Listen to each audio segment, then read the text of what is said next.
What's going on, everybody, and welcome to another episode of Conversations with Jacob. Today, we got a good episode for you.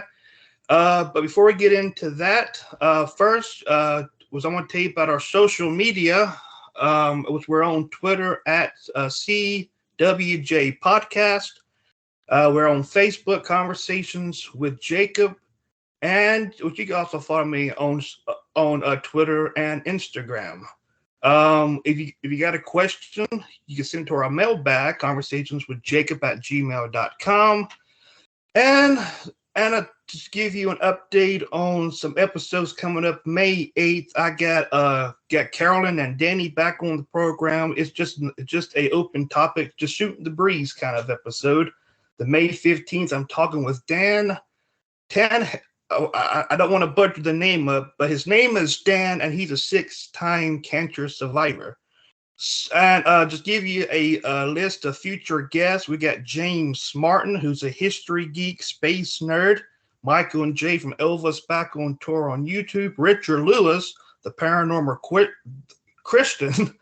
Then Jim Widdowson, who is an author of many books. And then Larry Getter, and who was Elvis Presley's hairdresser for many years. So with that being said, and welcome to the program. What's your name is Tenny Sunderly. Was welcome. Hi there. It's so nice to be with you, Jacob. Glad to be a part of this conversation. Thanks for having me. Oh yeah, of course. Now, for people and who don't know and who you are, can you give us a little background? Sure. My name is Denny Sunderly. I'm the PR manager at Give Kids the World Village in Kissimmee, Florida.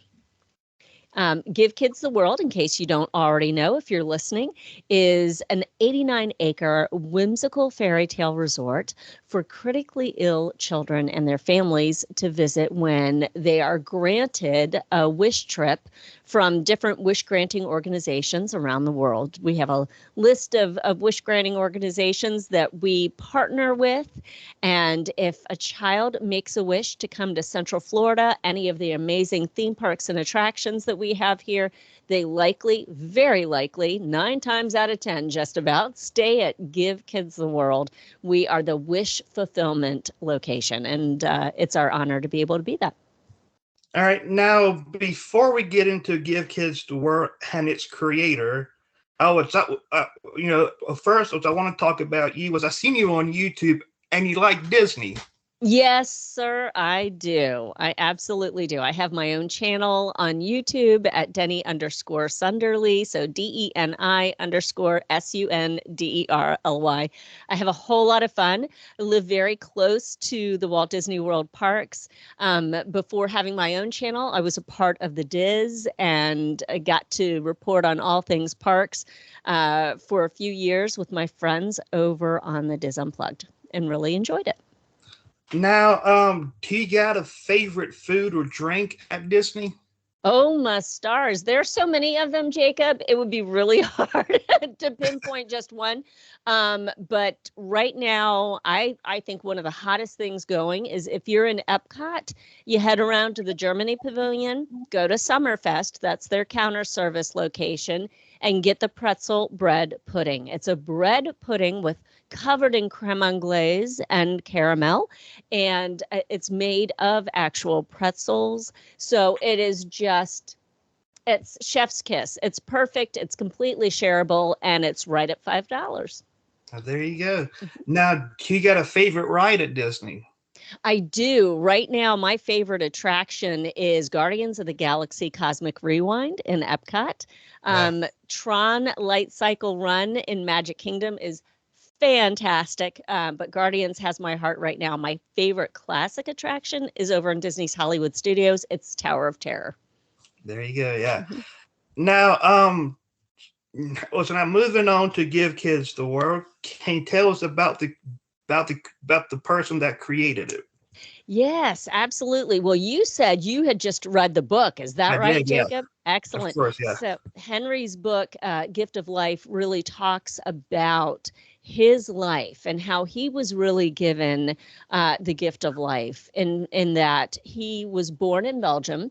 His family moved shortly thereafter to to Poland. His dad really thought that his dad was a gem cutter, thought that they could have a great life there. And of course, the political landscape changed very greatly, very quickly in the region. And Henry Landwirth was in and out of labor and death camps in the Nazi system for age 13 through age 18. So that's the foundation of the man who created this magical place for these critically ill children and their families to have a week filled with all the good things that we as kids wanted. Like when you and I were kids, wouldn't you want to have ice cream for breakfast every day? Oh, yeah. Me too. And to play and splash in the pool and everything. It's Henry giving to these children who need it the very most what he did not have himself. He lost both of his parents during that time. His father was killed in a concentration camp. His mother was killed just weeks before the end of the war in a very tragic. All of the deaths were tragic, but she was killed as well. Henry got reunited with his twin sister, Margot, after the war, and they were basically inseparable for the rest of their lives. They had a very close connection and close bond. And Henry, oh my gosh, I don't know where you want me to start with the adventures that Henry had, Jacob. Let me ask you, what is one adventure? Is there one that stands out as you read the book? Well, the one that standed out the most was when he came to the United States and started working at these hotels, and eventually made his own hotel. And later on, that's when he made the village for the kids. Yes. So eventually, Henry, via the GI Bill, Henry went to college and majored in hotel management. Came through with studies in hotel management. So made his way down to Miami to a couple of different hotels, working his way up. He was a manager at one of those hotels, the President Madison in Miami, when B.G. McNabb, who was heading the space program at the time, needed to get into a club and didn't have a tie on. Henry looked at him and said, "Well, here, take mine." And BG remembered that moment, took that tie, got into the club. And then years later, when they were looking to have a place for the astronauts to stay in for Mercury 7 in Cocoa Beach, they went ahead and built the Starlight Motel. And he went back to Henry and said, "Henry, listen, I would like you to manage the Starlight." And Henry accepted, sight unseen, had never stepped a foot on the property. And he said, "Yeah, sure." And back in the day, Cocoa Beach was a very sleepy town. Like literally the Starlight Motel was the only thing happening in Cocoa. It's not a bustling metropolis now, but it's at least got all the things you know and would expect from a beach town. It's a nice place. But literally at the time when Henry said, "Yes, I'll come and do it," there wasn't anything else happening. And so he comes, he sets up shop at the Starlight, he manages it, he has astronauts in and out. Basically, that is home base for the astronauts who were down here at the Cape. Henry took every opportunity to really make connections in the community, from the press, who were covering missile launches and who were freezing during, outside waiting for these test launches to go. And Henry packed up sandwiches and hot coffee and brought them over to the reporters, who said literally Henry saved the day. Like, this is just who Henri was. He would give and give and give, and and we can see it translated in what then ensued, what became the village, because Henri also had other adventures in Cocoa, including opening another hotel, the Cape Colony, with the astronauts themselves. That came to an end, and he moved out toward Central Florida. He eventually had his own Holiday Inn franchise. He had the Holiday Inn Main Gate East here, very close. I pass it every day on my way down to the village. And very, very close to Walt Disney World and everything that was starting to burgeon here in the Central Florida area. So the birthplace of the village itself came from a little bit of a network that had started. Henri knew that there were critically ill children who wanted to come down to Disney. He would offer up a block of rooms for free to these families. Kiddos would come on down and have the time of their lives down here. He then began a network with other hoteliers in the area, and they would offer up blocks of rooms. There was then one child, her name was Amy, who had a wish to come down to Central Florida. And because of red tape that was a part of the process of getting her here, her time of preparation outlasted her lifetime. And so, what became a few weeks became too great for Amy, and she passed before getting to go on her wish. And Henri said at that moment, that will never happen again. That just won't. And Give Kids the World was born in 1986 out of that passion of his to make sure that every critically ill child whose wish is to come to the magic of the Florida theme parks has that wish granted. And without all of the governmental red tape, whatever red tape was gumming up the works, he wanted to really cancel that out. And when everything, when it became very, very apparent to him that he needed a village. It needed to not just be a network of hotels, although that was a lovely foundational start. He needed his own place so things could be expedited, and these kiddos could get to come with their families. And 15 acres was purchased with his own money, and the village itself grew from there. Yeah, that's awesome. And the book is a good book to read. Oh, it's out. I couldn't put it down. I Just know. want to keep reading and reading and. But talking about Give Kids the World, and do you know and how many people has came there? Yes, over 180,000 Wish Kids have come through Give Kids the World. So we are beyond overwhelmed in such a good way in the magnitude of reach that the village has. We have families from over 76 different countries who have come to the village. It's wonderful in that just when a family arrives at the village, they start their adventure at House of Hearts. They'll walk in. It's this big purple, because remember, it's a whimsical fairy tale resort, right? So everything is larger than life. It's colorful and bright. The village is filled with joy, but they start their adventures at the village in House of Hearts. They'll come in, they'll meet with a team, they'll meet with some volunteers who help get them orientated for their stay at the village. And then you walk out of the House of Hearts and on to the Avenue of Angels, and there are flagpoles that stand there right by the building. And you might see some state flags, but you're also going to see flags of different countries from around the world. And those flags represent the families who are currently staying at the village. Oh, wow. So they get to walk out and see a bit of themselves represented from the word go. So even if you're visiting from around the world, there's a little piece of home to begin your adventure. That's awesome.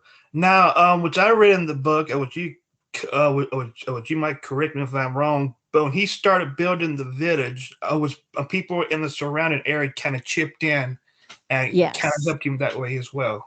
Absolutely. So Henri, everybody loved Henri. I mean, I'm sure there was maybe one person here or there who, who had a bone to pick with him, but I don't know. I've not heard about it because literally he called in his friends to come and help build the village. He had friends in every area of construction, from fellow hotel managers and owners and franchisees to everyone in the construction business. He knew plumbers and literally every contractor known to man in this area. Henri knew them and called them all in to take part in building this dream of his for these kids.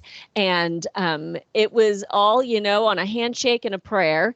And it all got built and has continued to be built, throughout the entire process. There's a story that's referred to at the village called the 45-minute miracle, where it was time to build the Castle of Miracles. And the Castle of Miracles, and I've told this before when I do tours at the village, if there's a sacred place on property, and not necessarily in a religious sense, but sacred in that this is a very special. It's all very special, but this is the culmination of all of that. It's the Castle of Miracles, and this is what eventually became the place where each gold star that represents each wish child is placed. That star is placed with great care and great purpose inside of the castle. So it was time for the castle to be built, and Henri gathered all of his friends, biggest names in construction in the area, into the gingerbread house, which at the time was where everyone came to eat. We've now expanded into Cafe Clayton, and the gingerbread house is used for seating for the families as they eat. But back in the day, it was everything in one location. So he shut the doors and he said, okay, everyone, what's going to happen now is we're going to have a little bit of an auction. He explained the passion and drive and vision for the Castle of Miracles. And over the next 45 minutes, a reverse auction happened, in that everyone started saying, well, I'll donate this much for this much. And it was a reverse auction, in that the person who donated the most for the least was the one to come out on top. And that Castle of Miracles still stands and is really the centerpiece of the Avenue of Angels, because as I alluded to earlier, every wish child is given a gold star. That wish child can write their name on it or decorate it however they so choose. Through a special star experience, Stellar, the Star Fairy. We have our own characters at Give Kids the World, and Stellar is, they're all very popular, but Stellar is our Star Fairy, and she's a big hit with the kids. Stellar will take that star and place it in the galaxy, and then the families come back for a very special moment with Stellar, and Stellar reveals which galaxy that star has been placed in. The family gets to come and take pictures near the star. It's just a very special moment. And then each child gets to take home like a keepsake star to remember their time at the village. And those families, alumni families, we call them, get to come back 2 times every year and visit the village. They can live it up for a day and have ice cream for breakfast and swim in the pool and catch a double feature in Julie's Safari Theater, and go back and visit that star, which is in the very same place that child left it, that Stellar placed it in the galaxy. They can come back for the day twice a year. They don't stay overnight when they're on alumni visits, but they get to come back and visit 2 times each year. Wow, that's amazing. Now, my next question is, is like Disney involved with this as well? Absolutely. Walt Disney World is one of our biggest partners, most long-standing partners. We also partner with SeaWorld, Legoland, Universal Studios, Gatorland. We have so many wonderful theme park partners here in this area. And really, without them, we couldn't do this, because each family who arrives at Give Kids the World receives free theme park tickets. They are given the chance to go and have the adventures that they have so longed to have for so long. And Jacob, these families, for a lot of them, not only have they never been to Walt Disney World or Universal or SeaWorld, they've never been on an airplane. They've never been away from home. They've never had the freedom to do this. A lot of them, I mean, these kiddos being critically ill, they spend their time in treatment, and the families are helping their kiddo go through these treatments, or driving them back and forth, or spending all of the finances on the care of their child, as you would think they would. And so for a lot of these families, this is the very first taste of anything that you and I would call like a summer vacation, or going to Walt Disney World, or going to the mountains and fishing for a week, whatever that fill in the blank, for whatever you would want to do on vacation. But a lot of times, this is the very first time that a family has been away.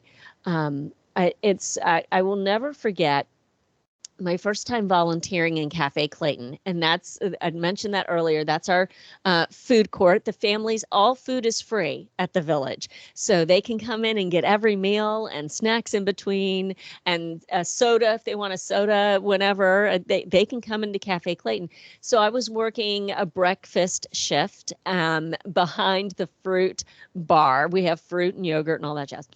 And I looked, it's a buffet line. So I kind of ducked under the top shelf, and I looked the Wish kiddo in the eyes, and I said, "What are you going to do today?" And he said, "I'm going to the Magic Kingdom." And I went, "Oh my goodness, that's wonderful." And Mom looked at me and she said, "This is the first time we've ever been able to do anything like this with him." And Jacob, I had just been in the Magic Kingdom with friends of mine and my husband yesterday, like the day before. How much do I take for granted those things, special as though they are? I am just a quick drive away from the Magic Kingdom, and it just kind of when you get that perspective check and you go, now I understand. Like, yes, something that you and I might take for granted, this Wish family is experiencing for the first time, and it might be the first time of in a lifetime. Like, this is the one big trip. So it's what they get to do, and what Disney, SeaWorld, Universal, Gatorland, Legoland, all of them, what they enable us to do by being our theme park partners is immeasurable. Now, is there a story that really stuck out to you? With Henri out of his book. Yeah. Yeah, it's everything having to do with his friendship with the Mercury 7 astronauts. I am I love all things space. I love all things vintage. We have a venue at the village, and every venue, every building has a fun name behind it. Our ice cream parlor is named Henri's Starlight Scoops. It is in honor of Henri and the Starlight Motel, and it looks just like this wonderful retro, fabulous 50s, 60s kind of building. And there's a UFO sitting on top, which, I mean, how perfect is that? And this location reminds you of a lot of Henri's history, because you walk in, and on the walls to either side, you'll see some of the artifacts from the space race that were personally his. He was dear friends with John Glenn, like called him a very personal friend. Same with Walter Cronkite. Like, these are people that he got to know and call upon. Henry made it possible for Walter Cronkite to go live on the nightly news from in front of one of his hotels, in Cocoa at one point. And he was lauded because at the time it was Holiday Inn, and he was lauded by the head honchos of Holiday Inn for making such an impact. He was given a lifetime achievement award for that. This is very special. And so when I hear about all the neat adventures that Henry had for the astronauts, Henry managed to finagle, along with Mayor Kenny of Cocoa Beach, managed to finagle a ticker tape parade for John Glenn before the ticker tape parade in New York City. And it went as high as the President of the United States. And so this is Henry. He just worked his magic and called upon friends and school systems. And before they knew it, they were getting to host a ticker tape parade for this astronaut who had just taken a successful flight. And before the official one in NYC. They had marching bands from local high schools out, marching, and every, local regional dignitary politician had their own car. And I think, how many times have I driven through Cocoa Beach and thought, oh, this is perfect spot for a ticker tape? Zero. No, it literally hasn't happened. But for Henry, he saw it all and he made it happen. And so those stories are the ones that really stick out to me. And my favorite place at the Village is Henry's Starlight Scoops for that reason, because I connect with all things vintage and retro. And the fact that there are pictures of Henry and the astronauts on the walls. There's also a flag, a Give Kids the World flag, that was taken into space by John Glenn. Oh, wow. It's folded neatly in a shadow box on the wall. That endears me. When I think of Henry, yes, I love Henry and his, those pictures you see of Henry at the Village in his khaki pants and in his fuzzy sweater. Yes, I love that. But it's retro Henry. It's Henry from the space race that I really connect with, because he really was a mover and a shaker. He made friends and people adored him, and made things possible that would otherwise be deemed just completely impossible. And it's translated everything right down to the Village. We just celebrated our 37th anniversary. 37 years of making these trips for these precious kiddos and their families possible.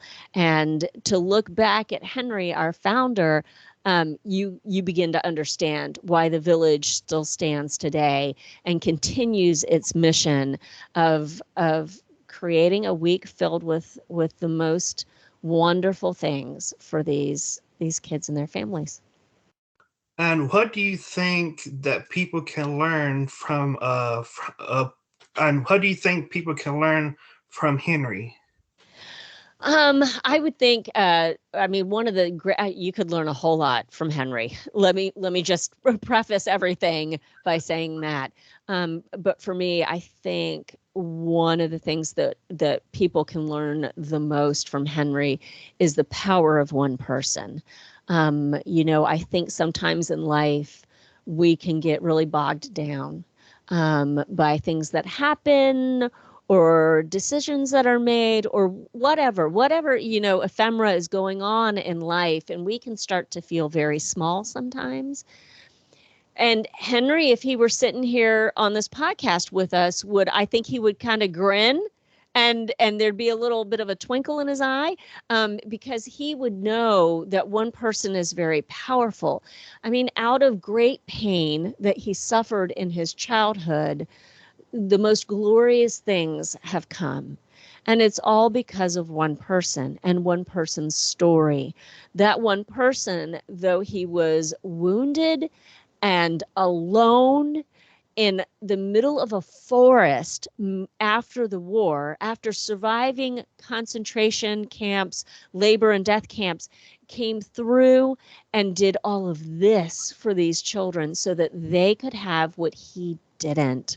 That's the power of one person. So when you and I get to thinking that we are very small, I think Henri would want to remind us that we actually are anything but. We actually have the power to do great things for others, just like he did, if we just put some effort behind it and get really creative. Well, there you go. Now, how did you get involved with the village? So when I was on the team at the DIS, we did, at the DIS, there you have a charity of choice. The Give Kids the World was the charity of choice for the DIS. The DIS has raised over $1 million for Give Kids the World Village, and through the generosity of their viewers and their readers, just their community, and as others have, we have so many amazing partners out there.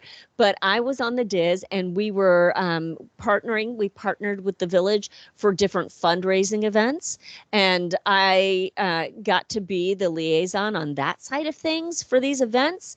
And then there came an opportunity for me to kind of just head over to the village side of things and help on that. So being a part of the advancement team, I get to help tell the story of the village for people who haven't been there to volunteer yet, or who aren't a Wish family who's actually gotten to stay at the village. I get to, via our social media, really paint the picture for the village. So that for me, I like to I like to tell a story or two, and so to be able to do that via our social media channels is a great privilege. All right. And for people that wants to help the village, and how can they do that? So they can. We need your help. If you are sitting there in a state that's far away from Florida, please know that you can help. You can have a very, very big impact. My first suggestion is to head to gktw.org. So that stands for Give Kids the World. So gktw.org, and you will see a drop down at the top of the screen that says donate. Every penny counts. We are a nonprofit. And so, as you know, with nonprofits, we rely on the generosity of others. So if you donate $5, that's amazing. That will go toward making it possible for families from around the world to be able to come and have this amazing stay at the village. You can also volunteer.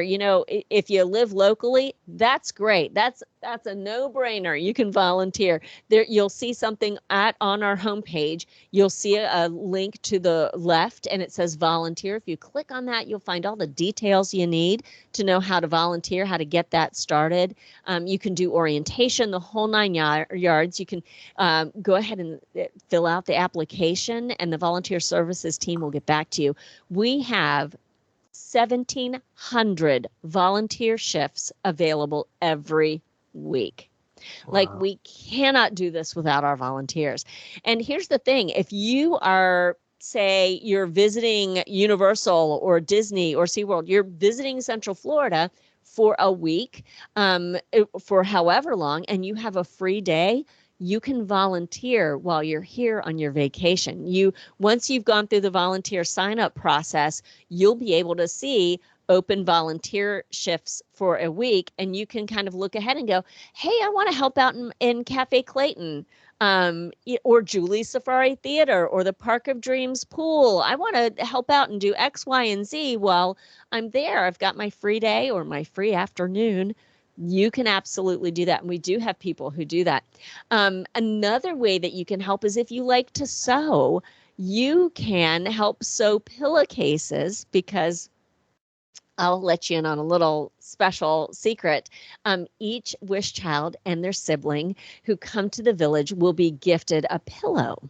And those pillowcases are made by people all around the country who there's a specific pattern that you use, and pillowcases get sent in. I was on a team for years at a nonprofit at a church in Maryland, and after children's ministry on a Sunday morning, the amazing pillowcase team would come in with their sewing machines, and they would sit there and sew pillowcases for the village 900 miles away from them. And they come every year and they volunteer at the village for a week and pick up as many volunteer shifts as they can. But it kept them, those pillowcases kept them connected to the village while they couldn't be here. So we had a huge corporate group experience over at Disney this morning because there was a corporate group that was holding their convention, and they did a big fundraiser for the village. Like, there are so many ways to get involved, and starting at gktw.org is the best place to start. I would also suggest that people follow us on social at GKTW Village as well. We're on Instagram, Facebook, and Twitter. All right. And if people buy merchandise like the book from the website, does that go to the village as well? It absolutely does. Everything from our online shop, all proceeds go to benefit the village. Literally, it is, you're getting something in return, right? But all that's being spent is going to help those families. And so it's a great way to give back to the village, that's for sure. You'll find a link to our shop on our homepage. You can also go to Give Kids the World store. I think it's .org if I remember correctly, but just start at gktw.org, scroll down to where you see shop and enjoy. We've got so many amazing items in our online store, including that book for right around $20. Well, there you go. Now we're kind of towards the end of the podcast, and you got any closing thoughts or statements you want to make? I want to thank everybody for tuning in for this conversation. I want to thank you, Jacob, for reaching out to us at the village and giving me this opportunity to come on and have this conversation with you. You know, it's you might think, if you're listening, how could I ever be connected to this place? Really, it's all about awareness.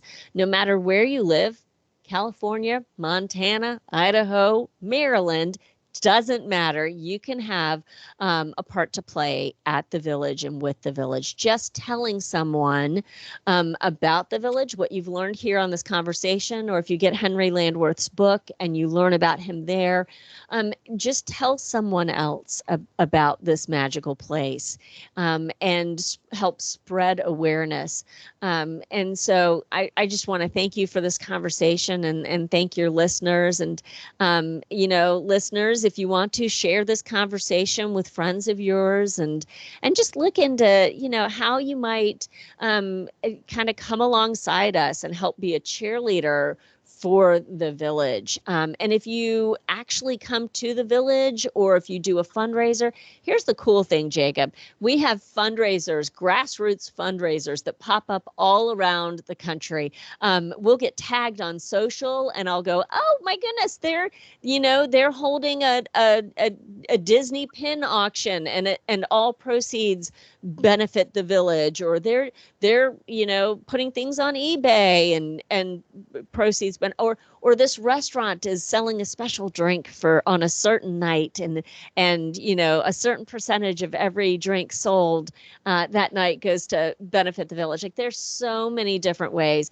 And so if anybody ever comes to the village or does a fundraiser for the village, definitely tag us on Instagram. Let us know, because we would love to reshare that in our stories and help boost the signal of the village, but also boost your signal as well for your event, or just give you a shout out and thank you for your support. Because listen, as a nonprofit, like I said earlier, we cannot do it without the generous support of our partners. So anyone interested in being a village partner, just reach out to us on social and we'd love to work with you on that. Well, there you go. Well, once again, I want to thank you for coming on the podcast, and I think we covered about everything that there is to cover. So once again, you know, was I want to thank you for coming on. Oh, thank you so much, Jacob. It's my pleasure to get to join you for this. All right, and that's it for this episode. Tune in May 8th, where we do an open topic, and tune in for the next episode, May 18th. So until then, and we'll see you right here on another episode of Conversations with Jacob.